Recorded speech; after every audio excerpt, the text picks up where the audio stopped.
हम करेंगे हर मजलूम की हिमायत। अस्सलाम वालेकुम, मैं हूं हुरैन फातिमा और आप देख रहे हैं हिमायती न्यूज HD चैनल। नजर डालते हैं आज की अहम खबरों पर। पाकिस्तान का दुश्मन के खिलाफ जवाबी वार ऑपरेशन बुनियानुल मरसूस का आगाज। भारत में कई अहम अहदाफ तबाह। कराची हिमायती न्यूज। पाकिस्तान ने भारत की जानिब से हालिया जारहियत का भरपूर जवाब देते हुए दुश्मन के खिलाफ भरपूर जवाबी कार्रवाई का आगाज कर दिया है। सिक्योरिटी जराये के मुताबिक ऑपरेशन बुनियानुल मरसूस आज अले सुबह फजर के वक्त शुरू किया गया, जिसके तहत भारत के अंदर मुतअद्दिद अहम तनसीबात को मौसर तरीके से निशाना बनाया गया है।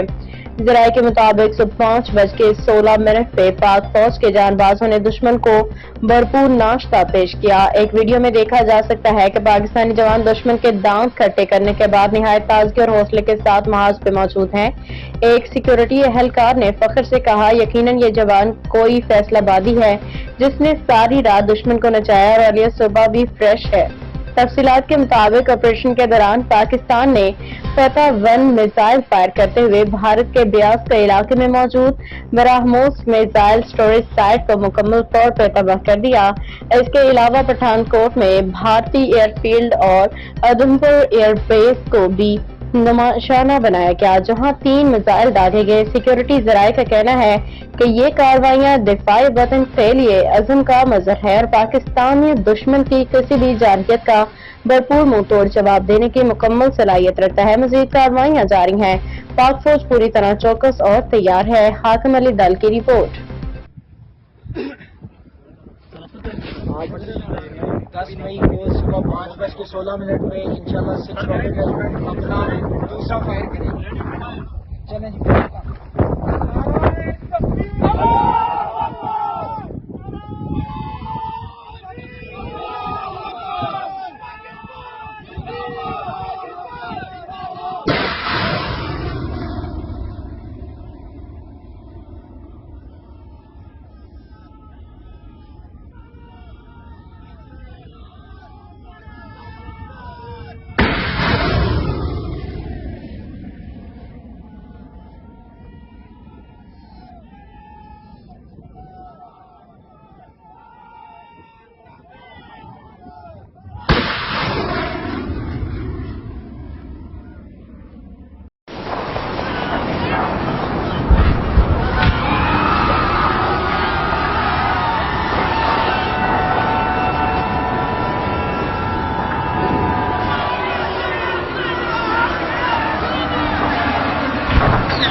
ਅੱਜ ਭਾਈਆਂ ਆ ਮੂਦੀ ਦਾ ਨਾਸ਼ਤਾ ਕਰਾਇਆ ਮਾਸ਼ਾਅੱਲਾ ਚਾਹ ਦੇ ਨਾਲ। ਇਹ ਤਕਰੀਬਨ ਰਾਤ 12 ਵਜੇ ਤੋਂ ਲੱਗੇ ਆ। 12 ਵਜੇ ਤੋਂ ਲਾ ਕੇ ਤੇ ਡਿਨਰ ਵੀ ਨਾਸ਼ਤਾ ਵੀ ਹਰ ਸ਼ੈ ਵਿੱਚ ਆਈ ਆ। ਇਹ ਆਪਣੀਆਂ ਰਾਣੀਆਂ ਨੇ ਜਿਨ੍ਹਾਂ ਨੇ ਇਨਸ਼ਾਅੱਲਾ ਅੱਜ ਮੂਦੀ ਨੂੰ ਠੋਕਿਆ। ਇਹ ਭਾਈ ਉਸਤਾਦ ਆ ਸਾਡਾ ਮਾਸ਼ਾਅੱਲਾ, ਇਹ ਸਾਡਾ ਕਮਾਂਡਰ ਆ। ਇਹ ਸਾਨੂੰ ਡਾਟਾ ਪਾਸ ਕਰਦਾ ਜੋ ਵੀ ਹਿਸਾਬ ਕਿਤਾਬ ਆ ਤੇ ਬਸ ਇਹਦੇ ਕਹਿਣ ਤੇ ਫੈਰ ਸ਼ੋਰ ਕਰੀਦਾ। ਤੇ ਆ ਉਹਨਾਂ ਦੇ ਆਂਡੇ ਉਂਡੇ ਜੇ ਬਚ ਗਏ ਸੀ, ਦਿਨ ਚੜ ਗਿਆ ਤੇ ਅੱਲਾ ਖੈਰ ਕਰੇ। ਕੋਈ ਨਹੀਂ ਰਾਤੀ ਫੇਰ ਇਹਨਾਂ ਨੂੰ ਨਾਸ਼ਤਾ ਮਾਸ਼ਤਾ ਕਰਾਵਾਂਗੇ ਹਲਕਾ ਫੁਲਕਾ ਇਹਨਾਂ ਨਾਲ। ਚਲੋ ਬਾਕੀ ਸਮਾਨ ਫੇਰ ਸਹੀ। ਉਹ ਪੁੱਤਰ ਓਏ ਖਿਲਾਰ ਦਿਓ ਇੱਧਰ ਵੇ। ਆ ਅੱਲਾ ਕੀਤਾ ਨਾ ਇਹਨਾਂ ਦੇ, ਇਹ ਸਿਰਫ ਰਾਤ ਦੀ ਇਹਨਾਂ ਦੀ ਖਾਣਾ ਪੀਣਾ ਆ, ਰਾਤ ਦਾ ਖਾਣਾ ਪੀਣਾ ਵਾ। ਠੀਕ ਆ। ਆ ਉਸਤਾਦ ਮਾਸ਼ਾਅੱਲਾ ਆਪਣਾ ਲੱਗਾ ਯਾਰ, ਅੱਲਾ ਨੂੰ ਸਿਹਤ ਦੇਵੇ, ਅੱਲਾ ਨੂੰ ਲੰਮੀ ਜ਼ਿੰਦਗੀ ਦੇਵੇ। ਕਹੋ ਉਸਤਾਦ ਆ ਆਪਣਾ ਮਾਸ਼ਾਅੱਲਾ। ਠੀਕ ਆ। ਬਾਕੀ ਅੱਲਾ ਖੈਰ ਕਰੇ। ਆ ਲੱਗੇ ਆ ਮੁੰਡੇ। ਹੁਣ ਸਾਡਾ ਦਿਨ ਚੜ ਗਿਆ ਭਾਈ ਹੁਣ, ਤੇ ਹੁਣ ਅਸੀਂ ਸੋਵਾਂਗੇ।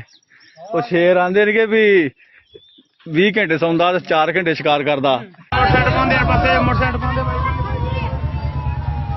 ਬਾतें कर लो।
बाखबर रहिए हर जगह हर वक्त, जानिए मुल्की और गैर मुल्की हालात और वाकयात यकीन के साथ।